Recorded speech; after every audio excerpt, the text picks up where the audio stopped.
എല്ലാവർക്കും സ്ട്രോബെറി ചാനലിലേക്ക് സ്വാഗതം. ഞാൻ ഗീതു. എല്ലാ പ്രായക്കാർക്കും ഒരുപോലെ കഴിക്കാവുന്ന ഹെൽത്തി ആയിട്ടുള്ള ഒരു ഐസ്ക്രീം റെസിപ്പിയാണ് ഇന്നത്തേത്. Banana ice cream. ഇതിൽ പഞ്ചസാരയും ക്രീമും ഒന്നും ഉപയോഗിക്കുന്നില്ല. വെറും 2 ഇൻഗ്രീഡിയൻസ് മാത്രം മതി ഇത് തയ്യാറാക്കാൻ. പഴവും തേനും മാത്രം ഉപയോഗിച്ചാണ് ഈ ഐസ്ക്രീം തയ്യാറാക്കുന്നത്. ഇതുപോലെ വളരെ കുറച്ച് ഇൻഗ്രീഡിയൻസ് കൊണ്ട് വളരെ സിമ്പിളായിട്ട് എളുപ്പത്തിൽ ചെയ്തെടുക്കാവുന്ന മറ്റു പല റെസിപ്പികളും ഞങ്ങൾ ചെയ്തിട്ടുണ്ട്. അവയൊക്കെ ചാനൽ പേജിൽ നിന്ന് കാണാവുന്നതാണ്. ഇതെങ്ങനെ തയ്യാറാക്കാമെന്ന് നോക്കാം. അതിനായി ഞാനിവിടെ 2 റോബസ്റ്റ പഴമാണ് എടുത്തിരിക്കുന്നത്. നന്നായി പഴുത്ത പഴം തന്നെ എടുക്കാൻ പ്രത്യേകം ശ്രദ്ധിക്കണം. എങ്കിൽ മാത്രമേ നമ്മുടെ ഐസ്ക്രീമിന് ശരിയായ ടേസ്റ്റ് ഉണ്ടാവത്തുള്ളൂ. ഇതിൻ്റെ തൊലി കളഞ്ഞ് ചെറിയ കഷ്ണങ്ങളായി മുറിച്ച് ഒരു പാത്രത്തിലേക്ക് മാറ്റുവാണ്. ഞാനിവിടെ 2 വലിയ സൈസിലുള്ള പഴമാണ് എടുത്തിരിക്കുന്നത്.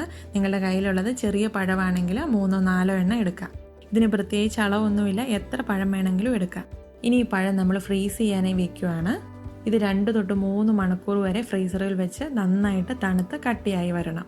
അപ്പോൾ ഇത് അടച്ച് നമുക്ക് ഫ്രീസറിലേക്ക് വെക്കാം. ഇത് ഫ്രീസറിൽ വെക്കുമ്പോൾ ഇതുപോലെ പാത്രത്തിൽ തന്നെ വെക്കണമെന്നില്ല. സിപ്ലോ കവർ പോലെ എന്തിലേലും വെച്ചാലും മതി.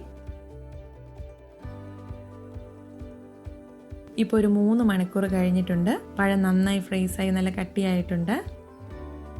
ഇനി ഇത് ബ്ലെൻഡറിലേക്ക് ഇട്ട് കൊടുക്കാം, അല്ലെങ്കിൽ മിക്സിയുടെ വലിയ ജാർ എടുത്താലും മതി. ഇതിൽ വെള്ളമൊന്നും ഒട്ടും ചേർക്കരുത്, പഴം തന്നെ വേണം അടിച്ചെടുക്കാൻ. ഇനി ഇതൊന്ന് അരച്ചെടുക്കാം. ഇത് നന്നായിട്ട് ഫ്രീസ് ആയിട്ടുണ്ടെങ്കിൽ ആദ്യം ഒന്ന് അരയ്ക്കാൻ ബുദ്ധിമുട്ട് വരും. അപ്പോൾ ചെറുതായിട്ടൊന്ന് വിപ്പ് ചെയ്ത് സാവധാനത്തിൽ അരച്ചെടുക്കാം. ഇതിന് നല്ലൊരു ഫ്ലേവറിന് വേണ്ടി നിങ്ങളുടെ കയ്യിൽ വനില എസൻസ് ഉണ്ടെങ്കിൽ അതൊരു 1/2 ടീസ്പൂൺ ഈ സമയത്ത് ഒഴിച്ചു കൊടുക്കാം. ഞാനിവിടെ ചേർക്കുന്നില്ല, ചേർത്തില്ലെങ്കിലും കുഴപ്പമൊന്നുമില്ല.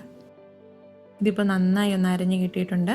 ഇതിലേക്ക് മധുരത്തിന് ആവശ്യത്തിനുള്ള തേൻ ചേർത്ത് കൊടുക്കാം. ഞാനിവിടെ ഒരു 3 ടേബിൾ സ്പൂൺ തേൻ ചേർക്കുന്നുണ്ട്. ഇപ്പോൾ നല്ല മധുരമുള്ള പഴമാണെങ്കിൽ ഇത്രയും തേൻ ഒഴിക്കണ്ട. ഇനി ഇതൊന്നുകൂടെ ഒന്ന് അടിച്ചെടുക്കാം.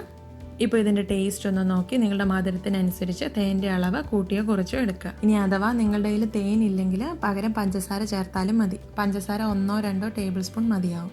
ഈ ഒരു രീതിയിൽ ഇതിൻ്റെ കൺസിസ്റ്റൻസി നല്ല തിക്കായിട്ടിരിക്കണം. എങ്കിൽ മാത്രമേ ഐസ്ക്രീം നല്ല പെർഫെക്റ്റ് ടെക്സ്ചറിൽ വരത്തുള്ളൂ. പഴം നന്നായിട്ട് ഫ്രീസ് ആയിട്ടില്ലെങ്കിൽ ഈ ഒരു തിക്നെസ് കിട്ടില്ല. ഇപ്പം നിങ്ങൾ ആദ്യം അടിച്ചു നോക്കുമ്പോൾ ഈ ഒരു തിക്നെസ് ഇല്ലയെന്ന് തോന്നിയാൽ ആ അടിച്ച മിക്സ് ഒന്നുകൂടെ ഒന്ന് ഫ്രീസറിൽ വെക്കുക.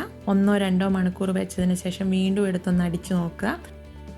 ഈ ഒരു കൺസിസ്റ്റൻസിയിൽ ആക്കുക. അതുപോലെ തന്നെ ഇത് അരയ്ക്കുമ്പോൾ ഒത്തിരി സമയം അടിക്കരുത്. പഴമെല്ലാം നന്നായി അരഞ്ഞു എന്ന് മനസ്സിലായാൽ അത്രയും മതി. ഇതുപോലെ തിക്കായിട്ട് തന്നെ ഇരിക്കട്ടെ. കാരണം വീണ്ടും കൂടുതൽ സമയം അടിച്ചാൽ മിക്സി ചൂടായിട്ട് ഇതിൻ്റെ ഈ തിക്ക് കൺസിസ്റ്റൻസി മാറി ഭയങ്കര ലൂസായിട്ട് വരും. അപ്പോൾ ആ രീതിയിൽ ഇരുന്നാൽ ഐസ്ക്രീമിന് സോഫ്റ്റ്നെസ് ഉണ്ടാവില്ല, ഭയങ്കര കട്ടിക്ക് കല്ല് പോലെ ഇരിക്കത്തുള്ളൂ. അതുകൊണ്ട് ഈ ഒരു പെർഫെക്ഷനിൽ തന്നെ ഇത് അടിച്ചെടുക്കാം. ഇനി ഇതൊന്ന് കവർ ചെയ്ത് ഫ്രീസ് ചെയ്യാനായി വെക്കാം. ഞാനിവിടെ ഒരു ഫോയിൽ പേപ്പർ യൂസ് ചെയ്താണ് കവർ ചെയ്യുന്നത്. എന്തെങ്കിലും ഒരു അടപ്പ് കൊണ്ട് അടച്ചു വയ്ക്കാം. ഇനി ഇത് 1 മണിക്കൂർ ഒന്ന് ഫ്രീസ് ചെയ്യാം. അതായത് ഇപ്പോൾ നമ്മുടെ ഐസ്ക്രീം റെഡി ആയിട്ടുണ്ട്. ഇത് നമുക്കൊന്ന് സ്കൂപ്പ് ചെയ്ത് നോക്കാം.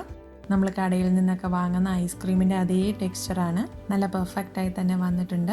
അപ്പോൾ ഈ ഒരു ടെക്സ്ചറും ഈ ഒരു പെർഫെക്ഷനും കിട്ടണമെങ്കിൽ ഞാൻ നേരത്തെ പറഞ്ഞതുപോലെ പഴം അടിച്ചെടുക്കുമ്പോഴുള്ള തിക്നെസ് പ്രത്യേകം ശ്രദ്ധിക്കണം.